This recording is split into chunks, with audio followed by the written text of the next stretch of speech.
संगत जी, आज मैं आपको बताऊंगा जब हम सिमरन पर और भजन पर बैठते हैं हम कौन कौन सी गलतियां करते हैं। ऐसी गलतियां हैं जिसके कारण हमारा जो भजन है और जो हमारा सिमरन है वो हो ही नहीं पाता। बहुत सी संगत हमसे ये सवाल पूछती है कि हम जब भी सिमरन पर बैठते हैं, जब भी हम भजन पर बैठते हैं, हमें बहुत ही जल्दी नींद आ जाती है। आखिर उस नींद का कारण क्या है? अगर हम अपना मोबाइल यूज करते हैं तब तो हमें नींद नहीं आती, तब तो हम रात के चाहे 3 बज जाए चाहे 4 बज जाए तब हमें नींद नहीं आती, तब हमारी नींद कहाँ चले जाती है।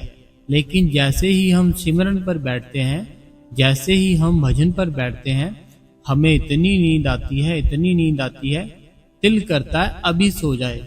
कभी कभी तो कोई भाई है, कोई बहन है, उनके साथ ऐसा होता है कि वो बैठे तो सिमरन के लिए होते हैं, बैठे तो भजन के लिए होते हैं, लेकिन वो कब सो गए उनको पता ही नहीं चलता। फिर जब उनकी आंख खुलती है, जब वो नींद से थोड़ा सा बाहर आते हैं, तब उन्हें पता चलता है मैं तो सिमरन पर बैठा था, जब मैं तो सिमरन पर बैठी थी। तब वो उठते हैं, अपने आप को क्या करते, सीधा करते हैं और बड़े ही आराम से, बड़े ही प्रेम से सो जाते हैं। तो हमको ऐसा नहीं करना चाहिए संगत जी।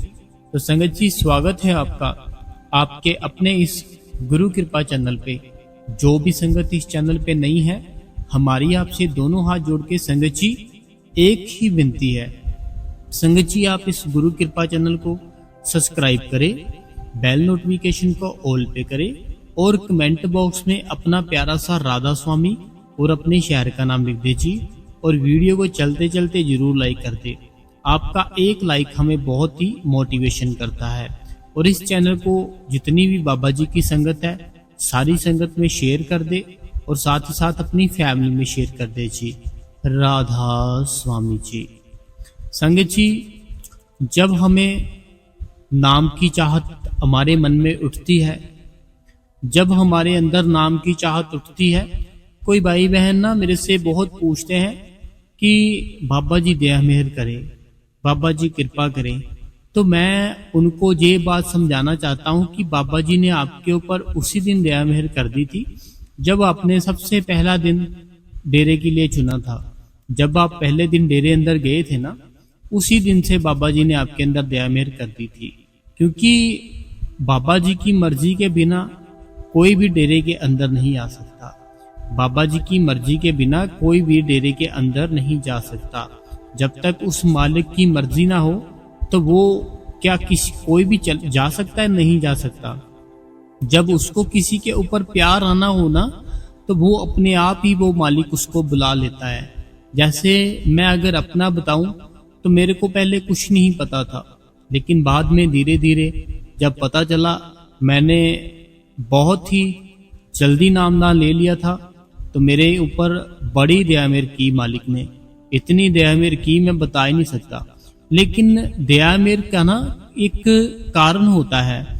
अगर आप कहो कि आपने नामदान ले लिया है, तो आपने नामदान लेने के बाद बैठे नहीं हो कभी भी, कभी अपने अंदर उसको देखने की कोशिश ही नहीं की, फिर वो मालिक कैसे दिखेगा आपको? मान लो आपने चंडीगढ़ जाना है, ठीक है, आपने दिल्ली से चंडीगढ़ जाना है, तो आप को मान लो डर लगता है कि आप अकेले नहीं जाओगे, तो आप अगर किसी के साथ जाओगे तो वो आपको डायरेक्ट चंडीगढ़ छोड़ देगा और ना ही आपको डर लगेगा रास्ते में, ना ही आप रास्ता भटकोगे। ऐसे ही जब हम अपना गुरु बना लेते हैं ना, हमें फिर डरना नहीं है। बहुत सी संगत ऐसी है कि डर जाती है। तो अब हम संगत जी आपको बताते हैं कि हम कौन कौन सी गलतियां करते हैं जब हम सिमरन पर बैठते हैं और भजन पर बैठते हैं। मैं बाबा जी का सत्संग सुन रहा था, तो बाबा जी फरमाते हैं कि अगर कोई सबसे बड़ी इंसान का कोई कर्म है ना, अगर कोई काट सकता है, वो निंदा चुगली होती है। हमें कभी भी ना तो किसी की निंदा करनी है, ना ही कभी किसी की भी निंदा सुननी है। किसी बहन ने हमसे पूछा था कि क्या जो निंदा सुनता है उसके भी कर्म बनते हैं? तो बिल्कुल बनते हैं, क्योंकि वो निंदा जो कर रहा है वो इसीलिए कर रहा है क्योंकि आप उसकी निंदा सुन रहे हो, जिसकी भी कर रहे हैं। अगर आप उसकी निंदा सुनो ही ना, वो करने वाला करेगा कैसे? ऐसे जो सुनने वाला होता है उसके भी कर्म बनते हैं। सबसे बड़ी बात यह है, जब हम निंदा चुगली किसी की करते हैं ना, फिर हमारा भजन सिमरन नहीं बनता, फिर वो मालिक इतनी जल्दी दया मेहर नहीं करता। क्योंकि अगर सबसे ज्यादा वो मालिक परेशान होता है ना, वो होता है आपकी निंदा चुगली से। हमें इसीलिए कहते हैं कि किसी को भी किसी की भी निंदा नहीं करनी, चाहे वो बात सच भी हो तब भी आपको किसी की निंदा नहीं करनी। वो मालिक ने उसको भेजा है, वो मालिक खुद ही देखेगा कि उसका क्या करना है। आपको नहीं बताना कि वो ऐसा इंसान है, वो ऐसा है, ये है, वो है। आपको कुछ नहीं करना। वो मालिक है जो जिसने ये शरीर दिया है, जिसने ये अंदर आत्मा जो दी है, जिसने ये दुनिया रची है, वो खुद ही उसका हिसाब करेगा। ठीक है संगत जी। अगला हमें किस बात का ध्यान रखना है कि हमें कभी भी किसी की कमाई नहीं खानी, किसी के साथ झूठ नहीं बोलना, किसी की भी कमाई नहीं खानी, किसी को धोखा नहीं देना। देखो, एक तरफ तो हम सिमरन करते हैं, एक तरफ हम भजन करते हैं, दूसरी तरफ हम दिन में कितनी कितनी ठगियां मार लेते हैं। तो क्या वो जो हम ठगियां मार रहे हैं लोगों के साथ, फिर हमारा भजन सिमरन बनेगा? कभी भी नहीं बनेगा, ना ही बनेगा, ना ही बन सकता है। क्योंकि हम उस मालिक के जो हुक्म में नहीं आएंगे तब तक वो मालिक हमारे अंदर नहीं आएगा। जब हम उसके हुक्म में आ जाएंगे वो हमारे अंदर आ जाएगा। जब तक हम उसके हुक्म में नहीं आ रहे वो हमारे अंदर नहीं आएगा। जैसे ही हम उसके हुक्म में आ जाते हैं उसी टाइम वो एक मिनट भी नहीं लगाता, वो हमारे अंदर आ जाता है। हमारे अंदर आके वो दर्शन देता है कि ले भाई मैं आ गया हूँ। तो आपको जो भी कोई अगर बोले ना कि ये है वो है, तुझे इतना फायदा हो जाएगा, ये हो जाएगा, आपको उसकी बातों में नहीं आना। आपको सिर्फ और सिर्फ अपनी हक हलाल की खानी है। कोई भी चीज है ना खाने वाली, अपने हक हलाल की खाओ। बाहर से हो सके तो बहुत ही कम कर दो, बाहर का खाना कम कर दो, फ्री का खाना भी कम कर दो। फ्री का खाना तो मैं ऐसे कहता हूँ कि कम क्या करना है, बंद ही कर दो। क्योंकि जो इंसान ने उस चीज पर पैसे लगाए थे, वो पैसे कौन सी कमाई के थे, आपको नहीं पता कि वो जो पैसे हैं वो कौन सी कमाई के हैं। लेकिन आप उसको खा लिए। अब वो जो खा लिए, अगर उसकी कमाई गलत हुई, आपके बहुत ही बुरे कर्म बनेंगे। और जब आपका कोई घटिया कर्म होता है ना, जैसे आज हमने मान लो कि आज हमने किसी के साथ ठगी कर दी, तो फिर ना तो आप रात को सिमरन पर बैठ पाओगे, ना ही सुबह बैठ पाओगे। क्यों नहीं बैठ पाओगे? क्योंकि जो सच था ना, जो सच्चाई थी आपके अंदर, जो आपको रोज की रोज बैठाती थी, वो आपने उस सच्चाई को खत्म किया। खत्म कैसे किया? झूठ बोल के, कुछ पैसों के खातिर किसी के भी साथ झूठ बोल दिया। ऐसा बिल्कुल नहीं करना। ऐसी जो भी मैं समझा रहा हूँ ना, ऐसी गलतियां बिल्कुल नहीं करनी। तो जो दूसरी गलती की बात करते हैं, बहुत सी संगत ऐसी है कि वो संगत ना बेड के ऊपर ही बैठ जाती है सिमरन करने के लिए, भजन पर बैठ करने के लिए। क्योंकि उनको ऐसा फील होता है कि जब हम बेड पे बैठते हैं ना, तो हमें बहुत ही ज़्यादा इजीली सुख मिलता है, शांति मिलती है, हम बड़े आराम से बैठ जाते हैं। लेकिन अगर आप बेड के ऊपर बैठोगे ना, तो बेड के ऊपर आपका इतना ध्यान नहीं लगेगा जितना आपका नीचे लगेगा ज़मीन के ऊपर। अगर आप बेड पे बैठते हो ना, देखो बेड हमें किस लिए दिया गया था? बेड इसीलिए दिया गया था कि हम अच्छे से सो सके। और जो हस्बैंड वाइफ के रिश्ते होते हैं वो भी उसी बेड के ऊपर ही निभाते हैं। इसीलिए जैसा कर्म जहाँ होता है, फिर जब हम वहाँ पर बैठे होते हैं वैसे ही मन में विचार आते हैं। अगर हम ना भी लाएं, अपने आप आते हैं। देखो जैसे किचन है, ठीक है, कोई हमारी घर की रसोई है, रसोई में जाओगे क्या करोगे? कुछ खाने वाली चीज ढूंढोगे। रसोई में कभी सुना कि रसोई में गए में नींद आ गई? नहीं। रसोई में जाओगे, आपको कुछ ना कुछ खाने के लिए ढूंढना पड़ेगा, फिर आप खा लोगे उसको। जब भी जाओगे खाने को दिल करेगा कुछ ना कुछ। ऐसे ही अगर वॉशरूम जाओगे तो वॉशरूम जाकर भी ऐसे ही नहाओगे, फ्रेश होगे। तो ऐसे बेड पे बैठोगे ना, बेड पे जो आप कर्म करते हो ना, जैसे सोते हो, जो हस्बैंड वाइफ के रिश्ते होते हैं, तो वो सब बातें हमारे दिमाग में अपने आप ही आएंगी। क्यों आएंगी? क्योंकि हम ये सब बेड के ऊपर अपने कर चुके हैं, जो भी है ना, इसलिए हमारे मन में, हमारे दिमाग में वो बातें आएंगी। इसीलिए आपको क्या करना है, आपको नीचे बैठना है। नीचे मीन्स कि जमीन के ऊपर नहीं बैठना, आपको अपने अपने नीचे कुछ ना कुछ जरूर रखना है। हो सके तो एक बहुत ही कोई मोटा सा कपड़ा रख लो। अगर जब बाबा जी से जब नामदान लिया था ना आपने, तो जो गद्दी पर बैठे थे ना आपने, जिसके ऊपर ब्लू कलर का शार्ट होता है, तो वो आसन उसको बोलते हैं। अगर वो आसन मिल जाए ना, तो फिर बड़ी ही आराम से आप सिमरन पर और भजन पर बैठ सकते हो। तो वो आसन ना, तो मैंने बहुत से मेरे ऐसे भाई बहन हैं जो हमसे पूछते हैं वो गद्दी कहाँ से मिलेगी, वो आसन कहाँ से मिलेगा। तो मैं आज ही कमेंट पढ़ रहा था, तो मुझे ऐसे थे कि शायद डेरे के अंदर से मिलती होगी डेरे के अंदर से भी।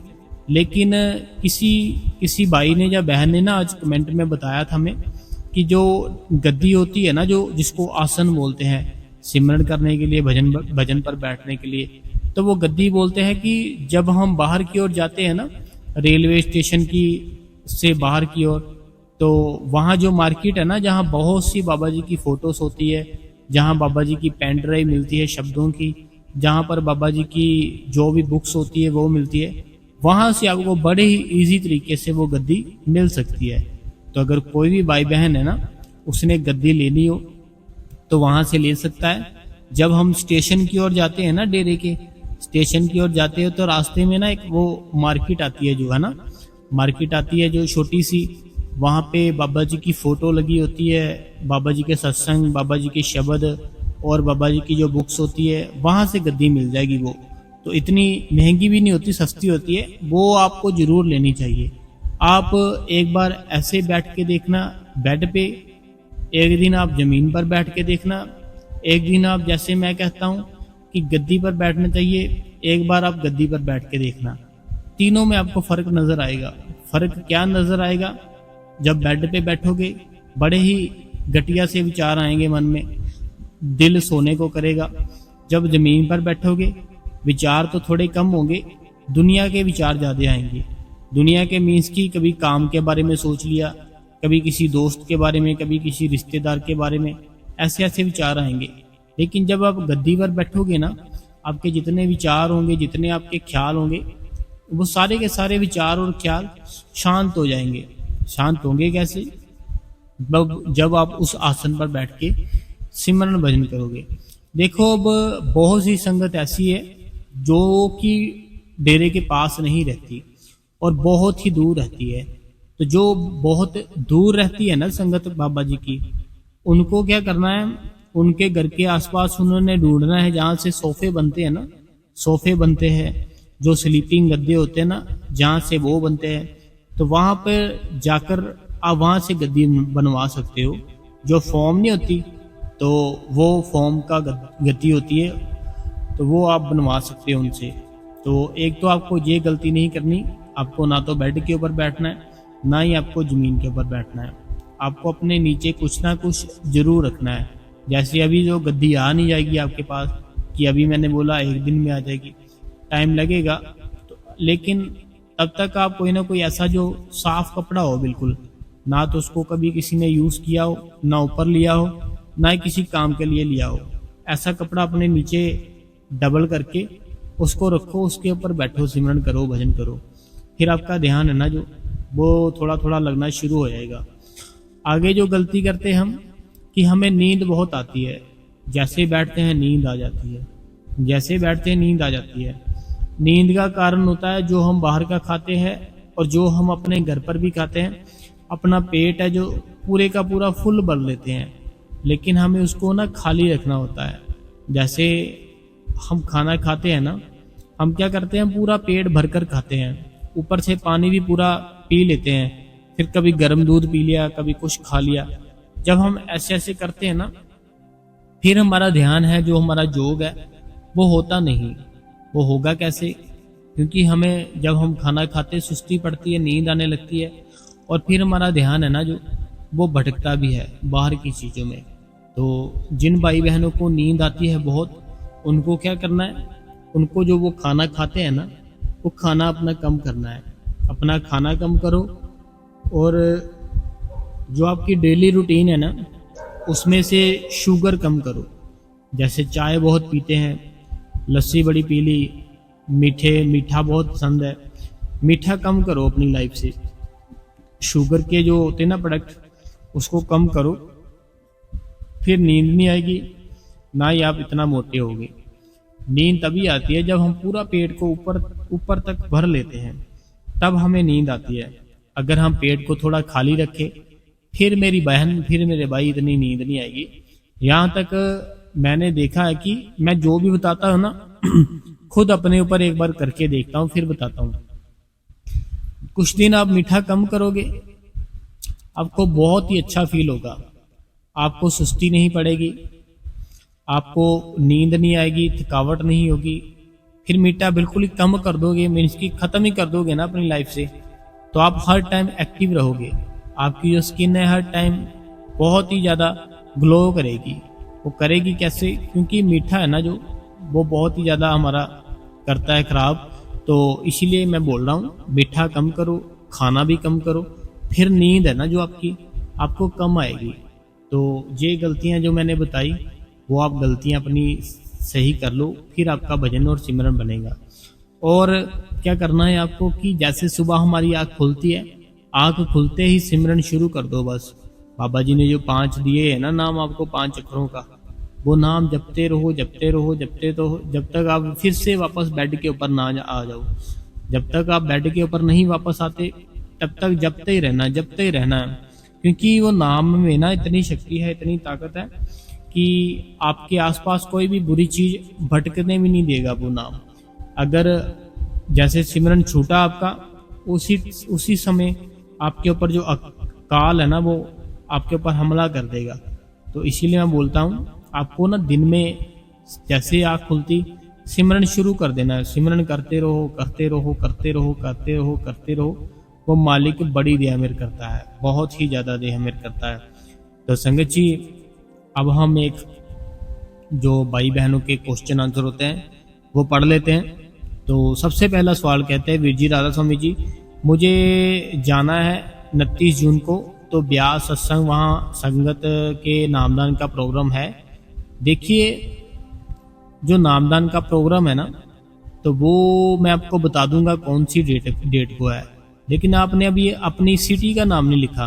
तो जो नामदान का प्रोग्राम होता है ना, वो सिटी अनुसार होता है कि आप कौन सी सिटी से हो, इससे सिटी को नामदान मिलेगा। तो आप एक बार अपनी सिटी बताना कौन सी है, कौन से शहर रहते हो, फिर मैं आपको सब कुछ बता दूंगा। ठीक है मेरी बहन राधा स्वामी बहन। अगला जो सवाल है, कहते हैं, वीर जी हम सवेर से आपका सत्संग देख रहे थे तो मिल नहीं रहा था, तो 4:30 तो सुना, बेटी मोनिका ने बताया कि आज सत्संग भी देख रही थी, आज का सत्संग नहीं डाला वीर जी ने। तो वो पता क्या है, जैसे हमारा ना जो वाईफाई है, वो कई बार क्या होता है, वो ना मिस हो जाता है, मीन्स कि वो उसके नेटवर्क नहीं आते वाईफाई के। तो तब हम अपलोडिंग पे तो डाल देते हैं, तो फिर वो अपलोड होता नहीं है, जैसे कोई प्रॉब्लम हो। जैसे वाईफाई चलता है उसी टाइम वो सत्संग तो हम डाल देते हैं। तो आज थोड़ा वाईफाई, कल वाईफाई की प्रॉब्लम थी, आज थोड़ा ठीक है, ओके है, तो इसीलिए हमारा सत्संग लेट हो गया था।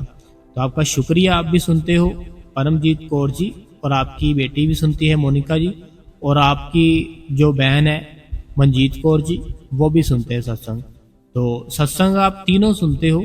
अगर आप तीनों फोन पे भी बात करो, पापा जी की बातें करो, फोन पे भी कोई भी बात करो, हर टाइम उस मालिक की बातें करो।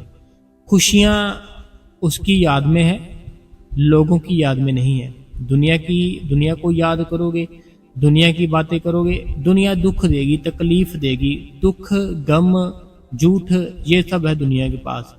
उसकी बातें करोगे, उसको याद करोगे, उसको हर टाइम अपनी बातों में लाओगे, सुख देगा, शांति देगा, खुशी देगा, वो हमारा मालिक है। तो इसीलिए तीनों बहनें हैं ना जो मेरी, हर टाइम उस मालिक की बातें किया करो। अगला सवाल है, कहते हैं, राधा स्वामी बाबा जी, राधा स्वामी हजूर जी, भैया जी एक दिन मैं सिमरन बैठी थी, तो मुझे एक आवाज़ आ रही थी, जैसे मेरा सामना कोई आवाज़ देखो, ये सब होता है ना, जैसे आप बैठे हो, किसी आवाज़ आई आपको, कुछ भी हुआ, ये सब ना जब हम बैठते हैं तभी होता है। तो ये होता क्यों है? क्योंकि वो जो काल है ना, वो काल नहीं चाहता कि उसके घर से कोई भी रूह है ना, जो वो सचखंड में जाए। वो कहता है कि जितनी भी रूह है ना, जितनी भी आत्माएं हैं, ये सारी की सारी मेरे अंडर रहे और मेरे ही हुक्म में, मेरे ही बनाए जाल में फंसी रहे। लेकिन वो जो बाबा जी है ना, जो नामदान देते हैं, उससे जो इसका जाल है ना, जो धीरे धीरे कटना शुरू हो जाता है। जो काल का जाल होता है ना, वो धीरे धीरे कटना शुरू हो जाता है वो नाम से। फिर वो उसको प्रॉब्लम होती है कि ये कहीं निकल ना जाए इस दुनिया से। फिर वो हमें डराता है, कोई ना कोई चीज़ सुनाता है। कभी ऐसे लगता है हमारे दाएं खड़ा है, कभी बाएं। आपको डरना नहीं है, आपको कंटिन्यू रखना है अपना सिमरन और भजन। वो अपने आप ही सारा कुछ ठीक हो जाएगा आपका। अगला सवाल है, कहते हैं राधा स्वामी जी, आपने बात बताया कि मालिक जो करता है हमारे भले के लिए करता है, लेकिन हम लोग इस बात को समझते नहीं है जी। बाकी मालिक हमारे ऊपर बहुत ही दया मेहर करता है। गुरनाम सिंह जी, देखिए गुरनाम सिंह जी, आपके तो नाम में ये नाम है, ठीक है, गुरनाम। आपका जो नाम है ना, उसमें देखो गुरनाम है।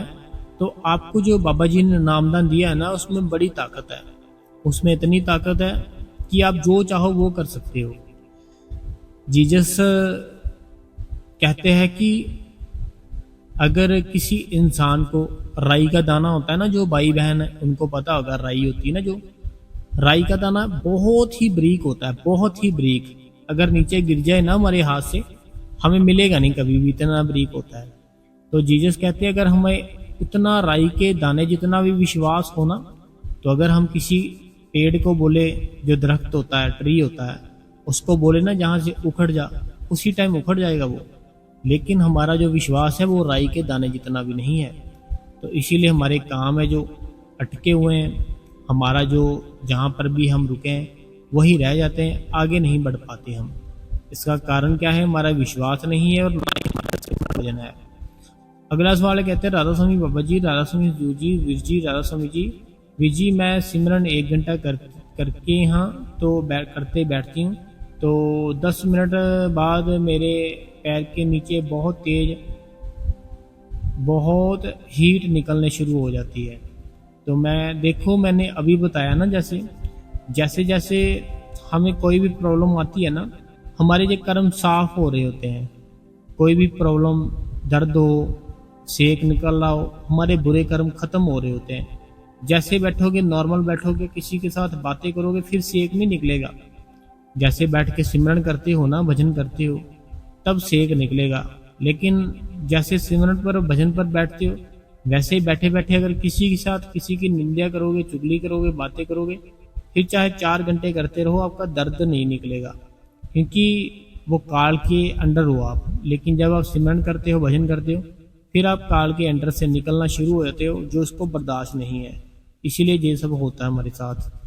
अगला सवाल है, कहते हैं राधा स्वामी वीर जी, मैंने सेंटर में सेवा करती हूँ, पंडाल में, तो डिपार्टमेंट में। तो मेरी ड्यूटी होती है कि व्हील चेयर की सेवा होती है। मेरे हस्बैंड भी सत्संग कर्ता की तैयारी करा रहे हैं, बट हमारा आपस में बहुत ही लड़ाई होती है। बच्चों के सामने भी कुछ भी बोल देते हैं। तो देखिए, पता क्या बात है, मैंने कमेंट पढ़ दिया था आपका। हमें दोनों में ना कोई भी प्रॉब्लम हो, एक बार बैठ के बात कर लेनी चाहिए।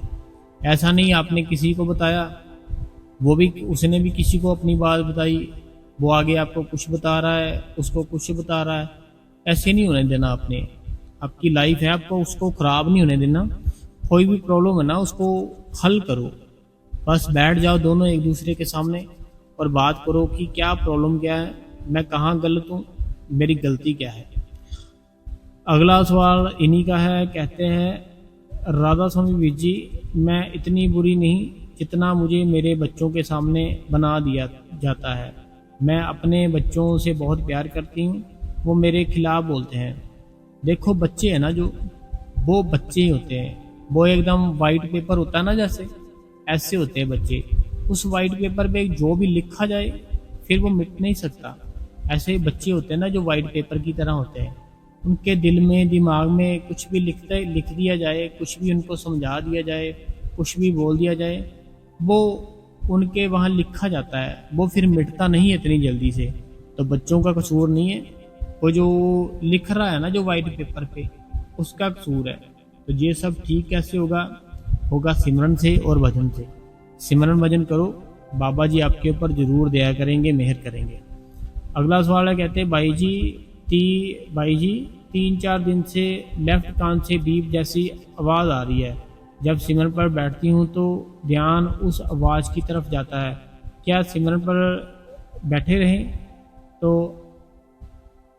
हाँ जी, बिल्कुल आपको सिमरन पर बैठे रहना है, और जो भी आवाज़ आए, बीप की आवाज़ आए, कोई भी आवाज़ आए, उसको सुनना है आपने, उसका आनंद लेना है। जैसे आवाज़ आनी शुरू होती है ना, हमें ना अजीब सा आनंद आता है, सुख मिलता है।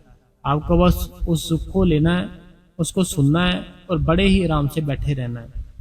अगला जो सवाल है, कहते हैं कि इनका सवाल है ना जो ये पहले का है शायद, लेकिन हम आज पढ़ रहे हैं, उस समय हमें मिला नहीं था ये जो सवाल था। तो ये कहते हैं, राधा स्वामी वीर जी, मैंने आपको 15 डेट वाला सत्संग में कल एक कमेंट किया था, तो वीर जी आपने आज रिप्लाई नहीं दिया। क्या वीर जी हमसे आप गुस्सा हो? नहीं, कोई नहीं वीर जी, क्या हमसे कोई गलती हुई है? आपसे कभी भी कोई गलती नहीं हो सकती, ना ही किसी इंसान से हो सकती है।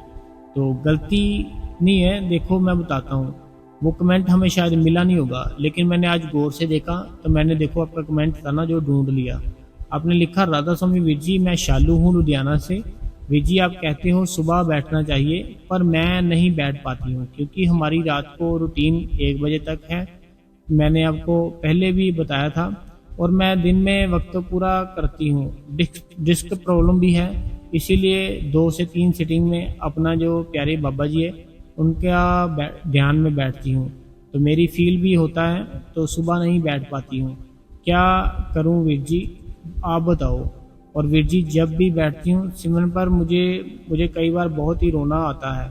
बाबा जी की याद बहुत सताती है, दिल करता है उड़ के बाबा जी के दर्शन कर लवा। देखो ये जो प्यार है ना, ये प्यार तो आपका बहुत अच्छा है, लेकिन ना आपको इस प्यार को अंदर की तरफ लेकर जाओ। जो प्यार है ना, ये प्यार बाहर की ओर आ रहा है, लेकिन आप इस प्यार को ना अंदर की तरफ लेकर जाओ। अभी आपने सुना होगा जो मौजूदा बाबा जी है ना, मौजूदा बाबा जी बड़े बाबा जी की एक बात बताते होते हैं, कहते होते कि एक बहन थी, वो बाबा जी से बहुत ही प्यार करती थी, जो बड़े बाबा जी थे, बहुत ही ज्यादा। तो वो बहन का जो भजन सिमरन था वो भी बनता था, और उस बहन को अंदर से बाबा जी के दर्शन भी होते थे, प्रकाश भी दिखता था, शब्दन भी सुनाई देती थी। कहते हैं बाबा जी की एक दिन बड़े बाबा जी सामने आ गए उसके, तो उसने उनको गले लगा लिया बहुत ही जोर से। तो बड़े बाबा जी ने उनको कहा कि क्या हुआ बहन, तो आप कंट्रोल करो अपने आप को। तो वो बहन बोलती कि मुझे कुछ शुद्ध बुद्ध नहीं रही, मेरे से कंट्रोल नहीं हुआ। तो लेकिन बाद में क्या हुआ कि वो जो बहन थी ना, जो उसका डेली भजन सिमरन बनता था ना, वो बनना बंद हो गया। जो उसको अंदर से दर्शन होते थे बाबा जी के, वो बाबा जी के दर्शन भी बंद हो गए। जो शब्द उन सुनाई देती थी, वो शब्द उन भी सुनाई देना बंद हो गई। फिर वो बहन बड़े बाबा जी के पास गई, पूछा कि बाबा जी मुझे क्या है सब। फिर बाबा जी ने बताया कि अगर हमें कुछ कृपा हो रही है ना, हमें हजम करना है, हमें ऐसे नहीं कि दुनिया के सामने उसको जाहिर कर देना है। मीन्स कि जैसे उसने गले लगा लिया ना कि आपने मेरे पे ऊपर बड़ी दया मेरे कर रखी है, तो जैसे हमें भी ऐसे होता है, कोई खुशी हो है ना, हम दूसरे के गले मिल जाते हैं ना, कि कोई बहुत ही आपका फायदा हो, कोई ना कोई बड़ा ही आपका बड़ा फायदा हुआ हो, हम भी ऐसे करते हैं। तो वो बाबा जी ने कहा कि अंदर की बात है ना, जो उसको पहचानना चाहिए हमें, अंदर का प्यार ही हमारे लिए सच है। तो अगला जो सवाल है, कहते हैं राधा स्वामी वीर जी, बाबा जी राधा स्वामी जी, हजूर जी राधा स्वामी जी।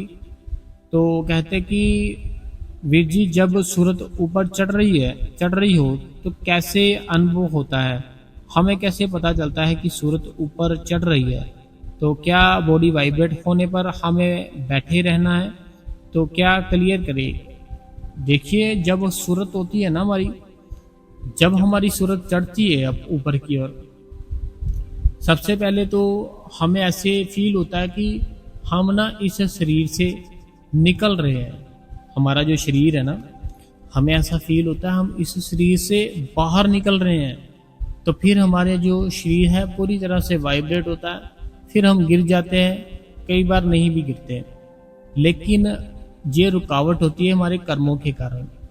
ये हम जो सिमरन करते हैं, भजन करते हैं, ये हमारे अच्छे कर्म है। अच्छे कर्मों के कारण हमारी सूरत है जो वो उस शब्द के साथ जुड़ना चाहती है, वो फिर जुड़ने के लिए तैयार होती है, वो जाती है ऊपर की ओर, जाती है जाती है जाती है। जैसे बुरा कर्म है ना जो, वो सामने आया, सिर से सूरत गिरी, फिर हम दुखी होते हैं।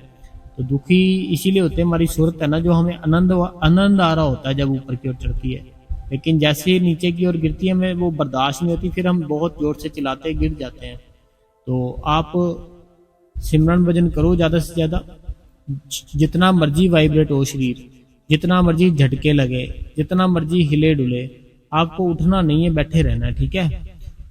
अगला सवाल है, कहते हैं वीर जी जो आपने भजन सिमरन के लिए गद्दी के लिए बोलते हो। हाँ, मैंने ये आज संगत को बता दिया कि जो गद्दी थी ना, जिसको आसन बोलते हैं, तो वो जो रेलवे स्टेशन के पास शॉप है ना, जहाँ से बाबा जी की फोटोएं मिलती है, पेन ड्राइव मिलती है सत्संग की, शब्दों की, वहाँ से आपको वो गद्दी मिल जाएगी। आप उनको बोलना जो गद्दी मिलती है ना भजन सिमरन के लिए वो दे दो, तो वो आपको दे देंगे। अगला सवाल है, कहते हैं कि वीर जी मेरी सासू माँ है, वो आपका सत्संग सुनती है हर रोज। वो आपसे पूछना चाहती है कि उनकी दाएं पैर पे बहुत दर्द होता है, तो जब भी वो सिमरन पर बैठते हैं तो इसका क्या मतलब है, दर्द क्यों होता है, प्लीज़ आंसर देना। वो भजन सिमरन तो अच्छे से करते हैं बहुत। देखिए आपकी जो सासू माँ है ना, आपकी जो सासू माँ है, तो उनको आप मेरी ओर से राधा स्वामी कहना, और आपको भी राधा स्वामी है। अपनी आप सासू माँ से कहना कि ये जो दर्द होता है ना दाएं पैर पे, तो अगर आप सिमरन भजन ना करो, किसी से बातें करो, ऐसे नॉर्मल बातें करते रहो, किसी की निंदा चुगली करते रहो, चाहे वैसे किसी की बातें करते रहो नॉर्मली घर की, तब आपको वो दर्द है ना जो, फिर नहीं होगा वो दर्द, फिर ना तो दर्द होगा ना ही महसूस होगा, आपका ध्यान सिर्फ बातों में होगा। जैसे आप सिमरन पर बैठते हो, भजन पर बैठते हो, उसी समय वो दर्द होता है। वो पता क्यों होता है, क्योंकि हमारे जो बाबा जी है ना, वो बड़े ही दयालु है, वो बड़े ही करने वाले हैं। तो अगर हमारे कर्मों में वहाँ पे कोई चोट लिखी हो ना कि ऐसे हम गिरेंगे, हमें वहाँ पे चोट लगेगी, हमारा बहुत नुकसान होगा, फिर वो मालिक क्या करता है, जैसे हम उसकी याद में बैठते हैं सिमरन पर और भजन पर, फिर वो मालिक ऐसे जो दर्द होते हैं ना, वो दर्द कोई ना कोई लगा देता है कि इसका कर्म काटना तो पड़ेगा। तो फिर वो ऐसे करते हैं हमारे कर्म, क्योंकि बाबा जी है ना जो, बाबा जी खुद बताते हैं कि जो इस शरीर में आया है ना, उसको कर्म भोगना ही पड़ेगा, जैसे मर्जी हो शरीर को कर्म भोगना ही पड़ेगा। तो फिर बाबा जी इसीलिए जो दर्द होता है ना, यही कारण है, हमारा कोई कर्म होता है जो बहुत भारी होता है, तो वो फिर हमें जब बैठते हैं फिर हमें दर्द होती है, तकलीफ होती है, तो वो मालिक है ना जो, वो मालिक हमारा कर्म है ना जो खत्म कर रहा होता है। तो आपको घबराना नहीं है, सिमरन करना है और भजन करना है। अगला सवाल है, कहते हैं राधा स्वामी बाबा जी, राधा स्वामी जूर जी, राधा स्वामी वीर जी, कुछ दिनों से मेरे साथ अजीब सा हो रहा है। जब भी मैं भजन सिमरन पर बैठती हूँ तो कुछ देर बाद मुझे ऐसा लगता है कि मुझे कोई धक्का देता है। ऐसा जोर से क्यों होता है वीर जी? ऐसा इसीलिए होता है, आसपास जितनी नेगेटिव पावर होती है, जो काल होता है, वो हमें बैठा देख के खुश नहीं होता, फिर वो हमारे साथ ऐसी ही चालें करता है। कभी हमें लगेगा कि हमारे कोई सामने आकर खड़ा हो गया, कभी हमें लगेगा हमारे कोई पीछे आकर खड़ा हो गया, कभी दाईं कभी बाईं, ऐसे ऐसे होता है। लेकिन हमें डरने की बजाय हमें सिमरन करना है। जब सिमरन करेंगे ना भजन बाबा जी का, उसमें बड़ी ताकत है, तो वो बड़ी ही दया मेरे करता है वो मालिक है ना जो, उसके सिमरन में ना बहुत ज़्यादा ताकत है, बहुत ही ज़्यादा। सिमरन भजन में बता ही नहीं सकता कितनी ताकत है। वो करो जो आपको ऐसे लगता है ना कोई धक्का दे रहा है, डर लगता है, कोई बैठा आपको देख रहा है, सारा कुछ खत्म हो जाएगा। अगला सवाल कहते हैं राधा स्वामी बाबा जी, राधा स्वामी जूर जी, राधा स्वामी वीर जी, मैं हुणे ही तुहाडा सत्संग सुनिया ते 3 दिन मेरा टाइम नहीं लगा, मैनू घर दे काम लई बाहर जाना पैंदा, सो इस करके अज मैं सारे सत्संग सुने 15 16 17। बहुत सोहना सत्संग करते हो तुसी राधा स्वामी जी। तो इन्होंने पंजाबी में लिखा, शायद मैं हिंदी में बताता हूँ। ये कहते हैं कि ये ना 2-3 दिन से कहीं बाहर गए थे, लेकिन ये जैसे बाहर से आए इन्होंने फिर कंटिन्यू वो सत्संग सुने जितने भी इनके मिस हुए थे। तो बहुत अच्छा सत्संग करते हो कहते हैं आप। देखो हमारा सत्संग करने का जो मकसद है ना, जो यही है कि आप भजन सिमरन करो। कोई भी चीज़ है ना आपको सिमरन और भजन से मिलेगी। कोई दुनिया की चीज़ है, कोई अंदर की चीज़ है, भजन सिमरन से मिलेगी और कोई दूसरा तरीका नहीं है। एक बार करके तो देखो मेरे कहने पे, देखो आपके रुके काम बनने शुरू हो जाएंगे। देखो आपको कितना फ़ायदा होगा। आप सोचोगे भी ये क्या हो गया, पहले तो होता नहीं था ऐसे। बहुत कुछ होगा आपकी लाइफ के साथ, लेकिन आपको बैठना पड़ेगा। तो सिमरन करो, भजन करो, हर टाइम खुश रहो, यही हम चाहते हैं। तो संगत जी, आज का सत्संग था जो क्वेश्चन आंसर थे, हम यही ख़त्म करते हैं। कल फिर से एक नया सत्संग और नए सवाल जवाब आपके लिए लेकर आएंगे। तो अगर आपको सत्संग अच्छा लगा है तो वीडियो को अभी लाइक कर दे और इस गुरु कृपा चैनल को सब्सक्राइब कर दे, बेल नोटिफिकेशन का ऑल पे कर दे। कमेंट बॉक्स में अपना प्यारा सा राधा स्वामी और अपने शहर का नाम जरूर लिखिए जी। राधा स्वामी जी।